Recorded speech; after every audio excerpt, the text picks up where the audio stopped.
Welcome back, everyone, to What She Said. You are joined by your hosts. I am Paige. I'm Moira. And I'm Emma. And as you can hear, poor Em has got a bit of a sore throat going on.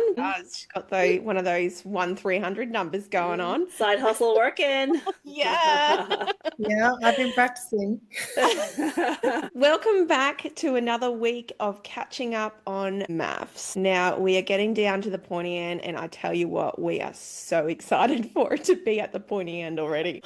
So we're going to start off with the commitment ceremony, the final commitment ceremony, and it saw pretty much everyone seemed to be okay. What are you guys' thoughts? Can I just tell you what I thought before it all kicked off? Mm-hmm. I did wonder if applying for MAFS counts on your Centrelink application for job searching.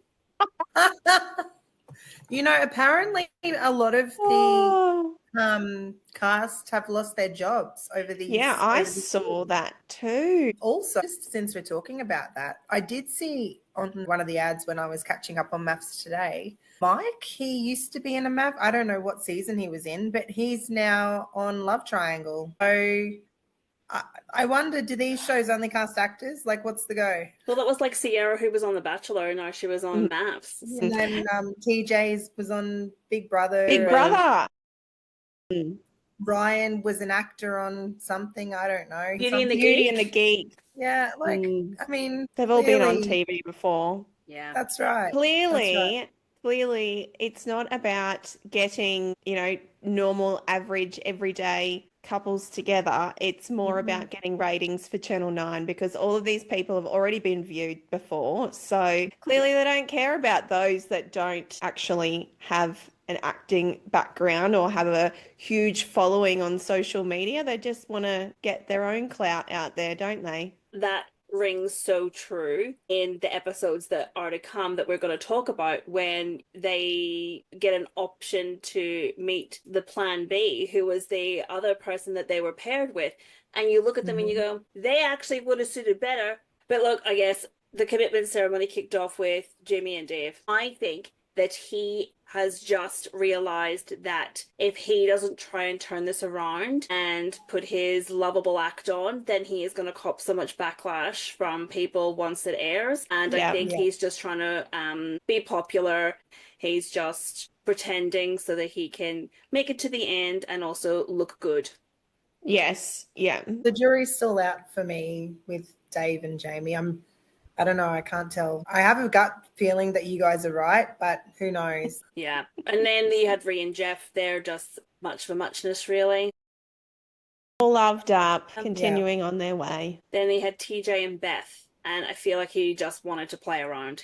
I feel sorry for Beth because she has never had a relationship before. And even though they're not actually in like they didn't pick each other, they were paired. This is still a relationship for her. She's been living with him for 8 weeks, and it's the longest she's been with a guy. So I do feel sorry for her because I think she's formed somewhat real feelings for him, whatever they may be. Yeah. Can I just say that the Big Brother clip that showed TJ being in the house? Oh my gosh! The question was, how many sexual partners have you had?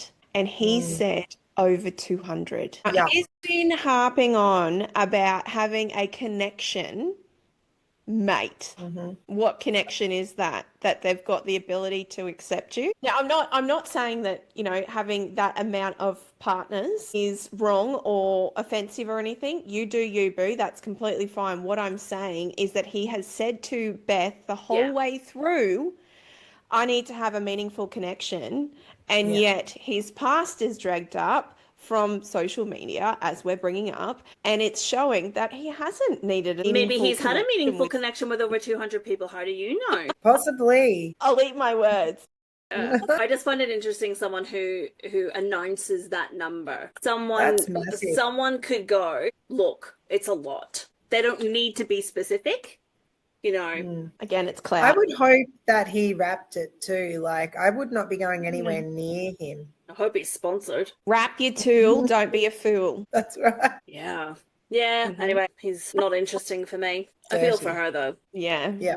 And then you had Awhina and Adrian. Now, for me, did anyone else get this? Because for me, it felt like John was making out like Adrian had changed so much since the start to where he is now, from not considering a single mom, but now it looks like he might.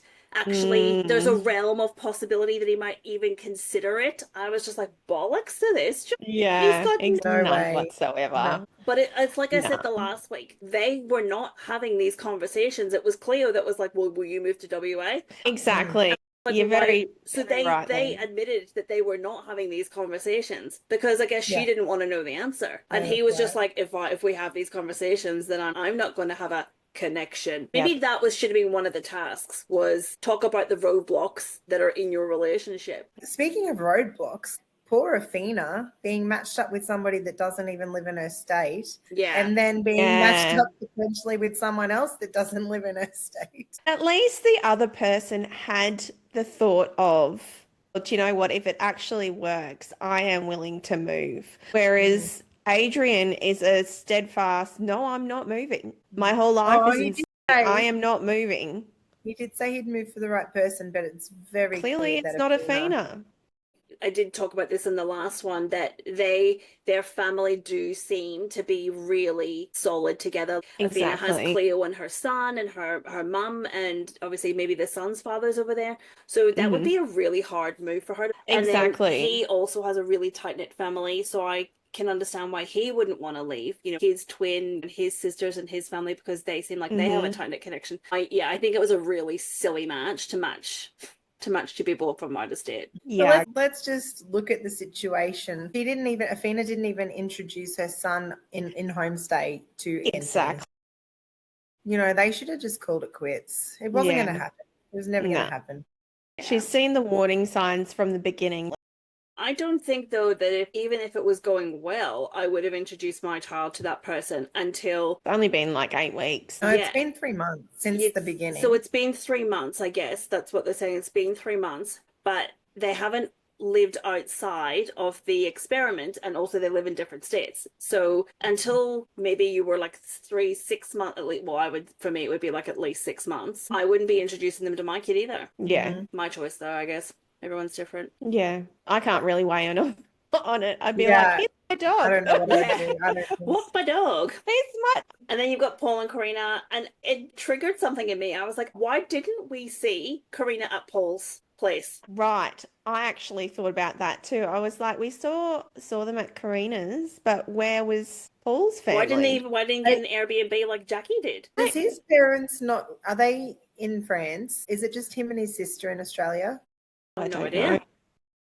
That was my feeling. But Jacqui doesn't live with her parents, but they ended up getting an Airbnb. I don't understand the reason why we didn't see their homestay. Yeah, don't know. Can't answer that. Channel 9, you've got some answers to relay. You got some explaining to do. Answer yet. And then Jacqui and Ryan. You probably hear me say this a million times tonight. I know you guys are on the team Jacqui. I don't like her. I've tried. I did. And I watched the socials, and I don't like Clint either. I think they're perfect. I think they're fake. Social media, some of the stuff that they say is fucking ridiculous. And I think they're shallow. I don't like either of them. That's okay. You tried. You gave it a try. I thought that it looked like he did make more of an effort with the homestays than she did. She was just like, no, you won't catch me dead here. But then it was interesting that she kept saying there's bits of Ryan that she doesn't like, and she doesn't want to be screamed at, and she doesn't like parts of him that have that personality. And the experts ignored that whole fact. They didn't want to know. The problem with those two is that they've played the game the entire time, and that they've been like, oh, we're fine and everything's okay. And then everyone is confused because it's all been a lie. Now, she expects people to believe her and that she's in a toxic relationship behind closed doors, and now Ryan is trying to have people believe that it's a terrible relationship. And yet everyone has been like, we've seen this. We support the person that's in the wrong that week. And then you guys like, oh, I said, we love each other. Like, I don't know what, we're fine. It's like, well, I'm out. I can't. Time out. And then it got into the activity that absolutely threw me for a sixer, because I was like, surely not. Surely this is not going to happen. Yeah, so they'd never done this before. Never done it before. Never, ever. So I guess for anyone who hasn't listened to MAFS or hasn't reached that episode yet, each couple was separated and were given a letter to say there's a lot of consideration taken into account whenever they are matching someone, and in fact that they had a second person that matched them. Did they want to meet this second Mind person? blown. I'm with you, Anne. And then it also said your partner has also been given this option. So they knew that their partner was getting the same letter. At the same time. What a sliding doors moment, right? So would you meet your other match? Would you guys, after being in a relationship and saying yes every week you want to stay for 3 months, technically you're in a relationship, right? Depends on what character you're playing. Are you Awhina involved with Adrian? Because if that's exactly. I'm definitely meeting. Too. If you are Rhi in a relationship with Jeff, absolutely not. Exactly. It depends on what relationship you are in. But I would be like, I have to know. What do you mean there's more than one? I'm a lunatic. You could justify both ways. You could say, I consider that cheating because we're in a relationship for the last 3 months and I thought we were committed to each other. And then you could go, there's no harm. I'm already in a relationship with someone. This was who your alternative was. You're just meeting them. You're not intending to go on a date with them, but this is, who your other person was. I think that it was more portrayed as, well, my viewing of it is this is a potential option. Because obviously there was, on paper, chemistry that was palpable. So if you were to meet up and go, well, actually, yeah, you are pretty all right. Let's exchange numbers. Well, do we just want to talk about Jacqui then? Because that's exactly what she did. Exactly. So, yeah, Jacqui and Ryan both decided to go on their dates, which is didn't surprise me with how their relationship's been. Exactly. The ups and downs and turnarounds. And Jacqui flirted so much with the guy who I didn't actually think was attractive, but each to their own. She said, I'll be out of the experiment in about 10 days. Let's exchange numbers. And they did that. And we should meet up afterwards. And this is why I don't like Jacqui, because she's been caught out in so many lies. She didn't tell Ryan. And then she justified that by saying, well, Ryan did not. Very lawyer-like. Yeah. Very lawyer-like. To me, it's very interesting with Jacqui because she did make a comment that she was like, no one leaves me. I leave them. Is this just a game that she's trying to get Ryan back on the good side? Yeah. Where he wants to take her back so that she can drop him? So that she can be the one that ends it? Because for her, this is like, no one says no to me. Like, no one leaves me. I leave them. So, I didn't see them as a match. I couldn't get over that she wrote him like a list, and he was like, he actually pulled away from her. He's like, not another list, like, this is the downfall of our relationships. But then it was like the nicest list she'd ever written. Literally the nicest thing ever. I think you've hit the nail on the head, Moira. I think she just wants to get in his good graces so she can be the one that breaks it up. I do think that she is one of the people that I would say needs to be with an older, stronger partner. Yeah. Someone who is willing to call her out on her bullshit, but in a way that she accepts. Yeah, because I think she needs to have a level of respect for the person, and I think she might only have. I don't think she's having that with someone who's her age or younger. I think because I think that in mentally would be like, no, you're younger than me. I know more than you. So I feel like she does need to be with someone who's older than her. And is a lot more dominant. Well, I think that's what she's after. She's after an alpha male. Yeah. Which is, I guess, why she was attracted to Clint, because he's older and accomplished. Exactly. Vivian and Ryan, they did seem like a good match. They did. I think I probably would have preferred to watch that. I don't like Ryan, but I prefer him over Jacqui. So Beth and TJ. So Beth, she went and met Oshin, and I thought they had really good banter. Me too. Yeah, I enjoyed it. I think it was a friend zone straight away, though. Her behalf, I do believe so, simply because of the fact she's still got feelings for him. It's tough, this whole situation, for somebody that really wants to try to meet someone. It's difficult. And 20% of the cast wanting to meet someone, and then the other 80% on here to to be on TV. Get a social media following. Essentially. It's hard. Yeah, well, TJ, I don't know why he was acting like he cared. Like, when he was like, oh, I don't know, is it a betrayal of trust? Hey, you don't even care. You said leave. Exactly. Oh, she already knows that you're not interested. Yeah. He already knows. And then so he met up with Tara. And I think he lied to her when he said, oh, you know, I just went there to see if it would make my feelings change. And really, he said, what? It's indifferent. I reckon that he would be making that chick 100, 201. Yeah. And then we had Paul and Karina. So much. So much drama. Considering the fact that the previous week they had said that they were in a devoted relationship and they were talking about their future together, which I think also the experts like touched on. I'm kind of with Karina there. Where their relationship is at, I would class that as cheating. Me too. Yep. I think that exactly for where their relationship is at, but also for his past, that he has been less than trustworthy, especially after the letter. Yes. So I think that was a big thing for her was, well, can I trust you? You literally punched a door because I told you I once before you slept with some guy. That's Shock. right. And you punched a door. Meanwhile, you're going off to meet someone who is your potential other option. That's right. Yeah. And I really respected her for the fact that she turned around and said, Paul, you didn't consider me again. It's not the first time. Clearly, it wouldn't be the last time. You haven't considered my feelings again. So I kind of laughed when Paul said that he was thinking like a donkey. I was like, that's a really weird thing to say. And then I thought, as he went on, I'm like, kind of agree, because there are similarities. Donkeys will fuck anything.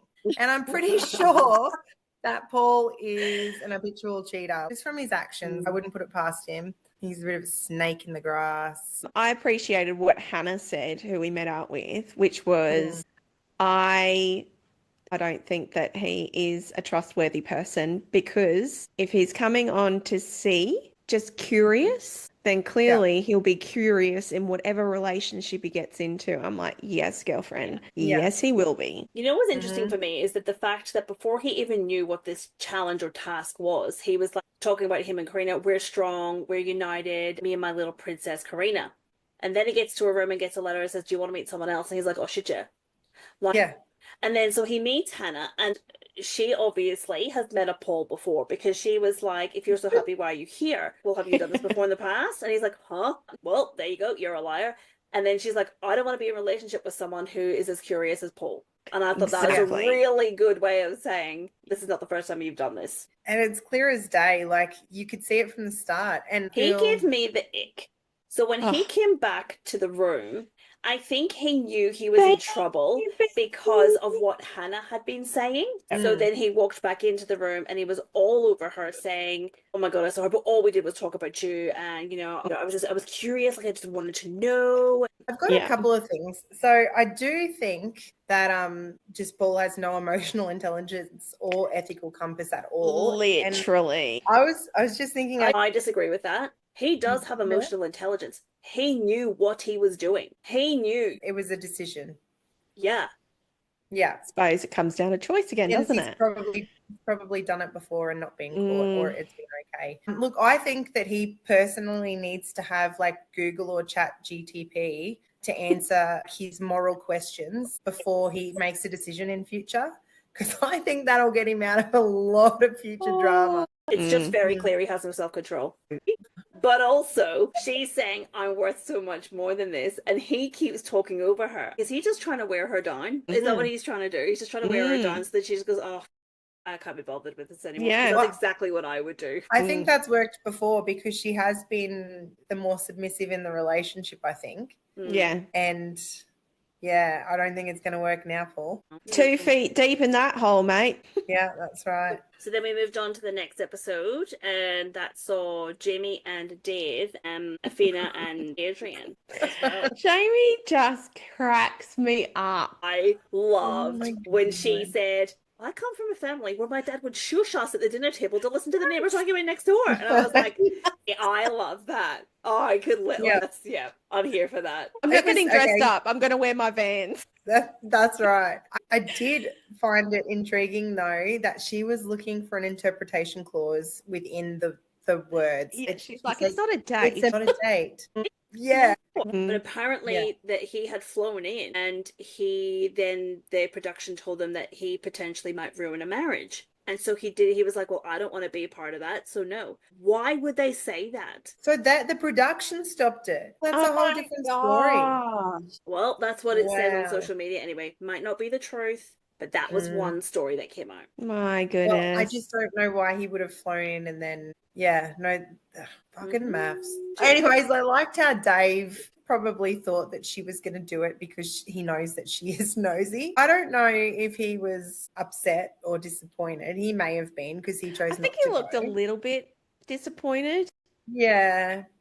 Because he knew she went and he was doing it for show. I don't know. This is where I say that the jury's out. I'm not sure. I guess we'll see. He was just annoyed that she went and he didn't. Maybe. I don't know. I very much seem to be taking the masculine point of view in a lot of these couples. I think it's funny. I thought it was really funny when Dave was like, I feel really bad that she got stood up, but I kind of don't.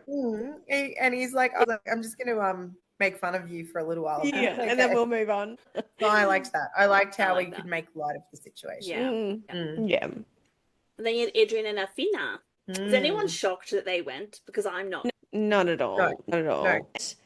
Look, I can understand Awhina's reasoning. Do I agree with it? What do you mean yes reasoning? And no. As in reasoning for going. Oh, yeah. Like, I'm going because I know Adrian's gone.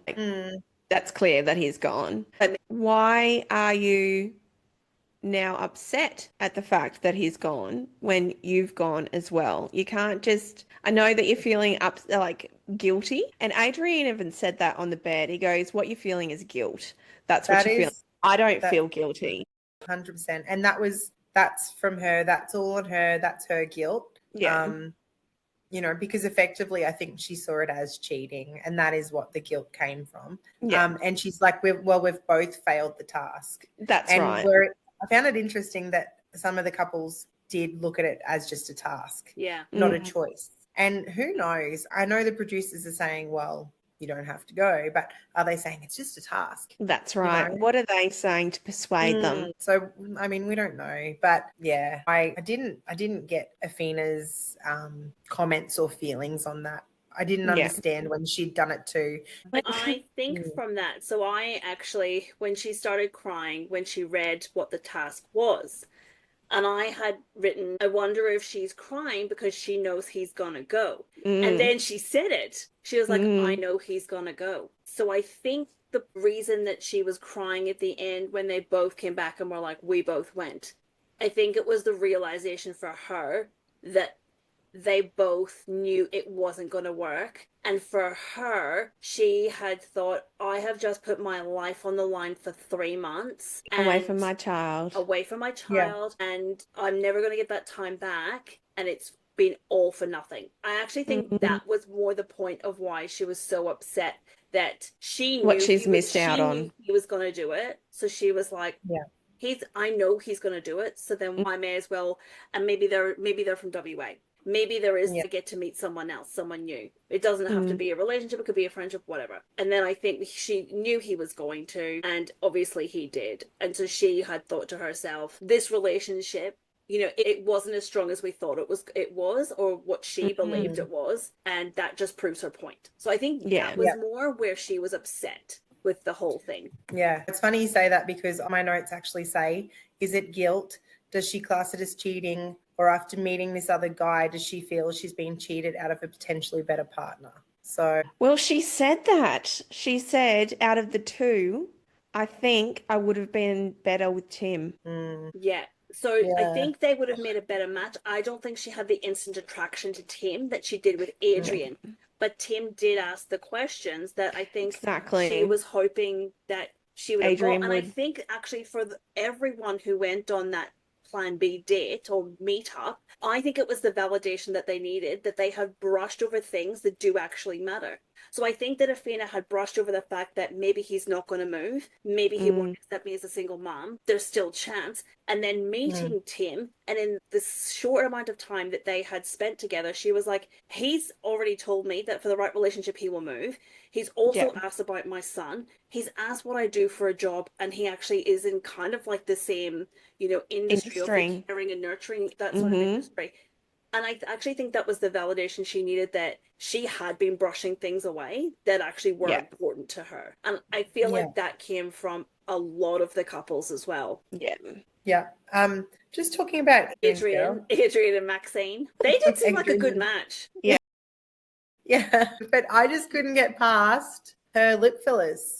Young, and I'm not the only one that has said that. I've spoken to about a few other people about this, and that was the first thing that they mentioned, was she's so young and she has lip fillers and cheek fillers. I was just looking at that and not actually listening to what she was saying. Well, that's all I had for the meet and greets, but then we moved on to the dinner party. The dinner party. Bum, bum, bum. This is where I'm going to pipe up about Karina giving Paul mixed signals. When she was saying at the table, all I wanted for you was to fight for me and to be pursued. But she told him to pack his shit and get out. I'm done. And her words were, I'm done, get out. But that wasn't at the dinner party. That was in the moment. No.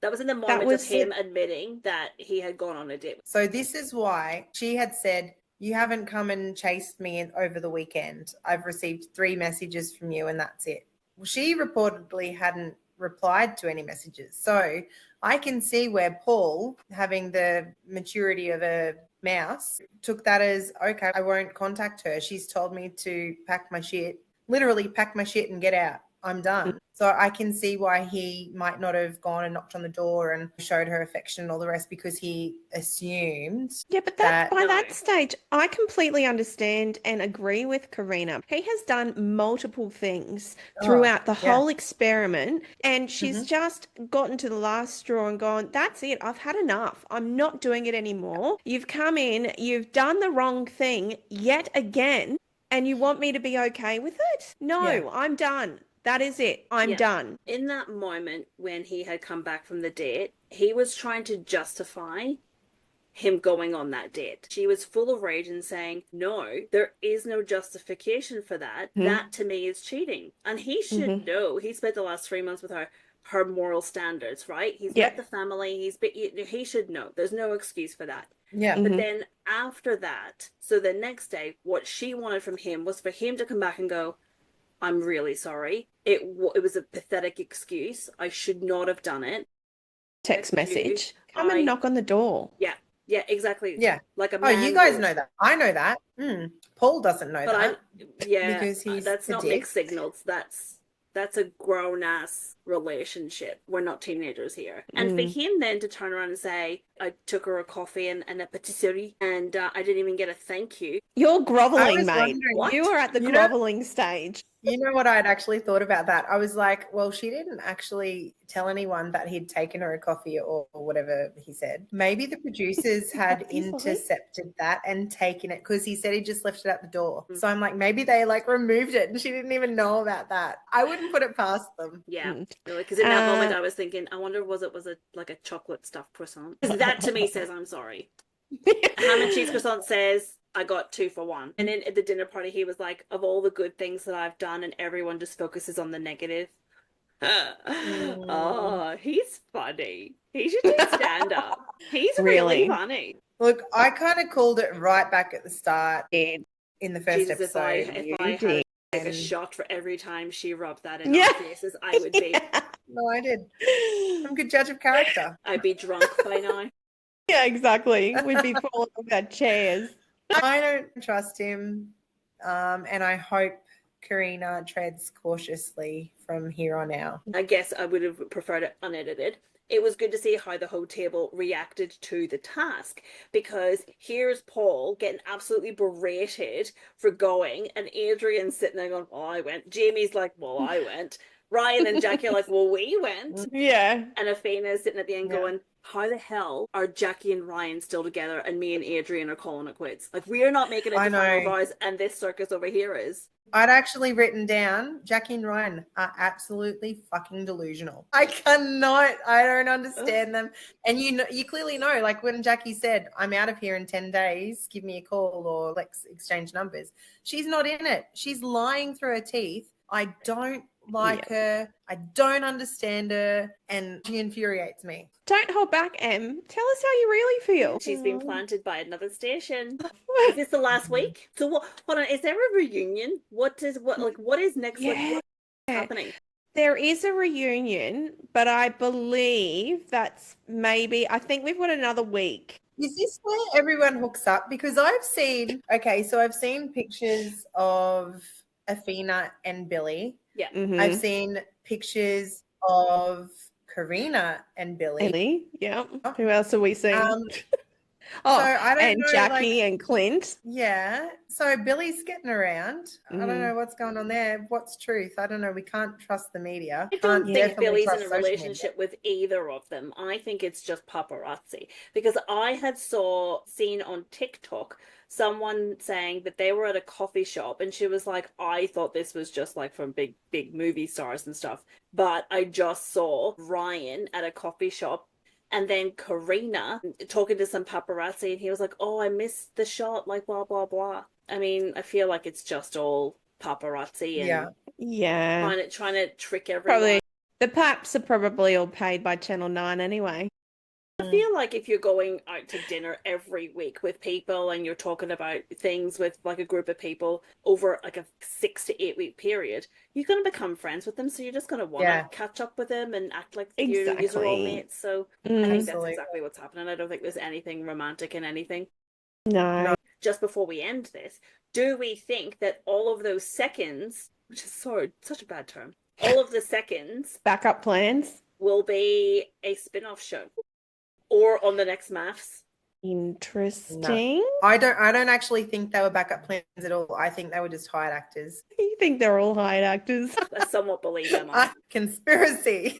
Okay, well that brings us to the end of our MAFS recap for this week. One more week to go and we are holding on for dear life. We're going to have to watch some like really intense sciencey David Attenborough. Stephen Hawking sort of shows, David Attenborough shows to kind of like bring the IQ back up to where it should be. Yeah, exactly. Yeah, well, if you've enjoyed this week's installment of MAFS, do be sure to hold on to the next one because it's the final one and I'm sure there's going to be some drama. Bring your popcorn and your wines and catch up with us next week. Don't forget to follow us on all our socials and we look forward to seeing you then. You've been joined by your host. I am Pay. I'm Moira. And I'm Emma. And this has been What She Said. Bye.